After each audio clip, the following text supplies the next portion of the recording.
துவைச்ச துணியெல்லாம் பரப்பி போட்டு என்னடா தூக்கம் இது குட்டா?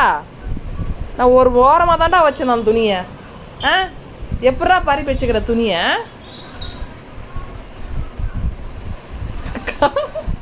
செவனங்காதில் சங்கோதரம் மாதிரி கண்ணு இழுத்துன்னு போது நம்ம பேச தூக்கம் அவனுக்கு. ஆ யாரையோ திட்டுறாங்கன்னு தூங்குறான் பாருங்களேன். இது துணி கொண்டாந்து மடிக்கலான்னு கொண்டாந்து வச்சேன். சரி டயர்டாகுதுன்னு படுத்து தூங்கிட்டேன். காலையில் எழுத பார்த்தா அந்த கதியாக இது பெட்டு ஃபுல்லாக. ஆ அக்கா அந்த தம்பி என்ன பண்ண வச்சுக்கிறீங்க பெட்டில்? என்னடா பண்ண வச்சுக்கிறீங்க துணியை? இங்கே பாரு யாரையா திட்டு எனக்கு என்ன?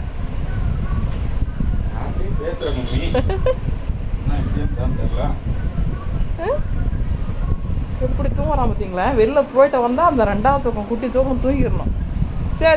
சரி உங்களை தான் சேம் பப்பி ஷேம் பையா. ஏ பப்பி ஷேம்டி, ஏ பப்பி ஷேம்டி. பார்த்துக்குங்க எனக்கு என்ன வெக்கமா? நானும் போயிரண்டி. அப்படின்னா எந்த கடையில் விற்கிது அது? மானனா எந்த கடையில் விற்கிது சாமி? அப்படிதானே? தூக்கத்தில் இருக்கேன் மம்மி. நீ தூங்குடி, நீ என்ஜாய் பண்ணுறடி. ராஜா வாழ்க்கடி உனக்கு.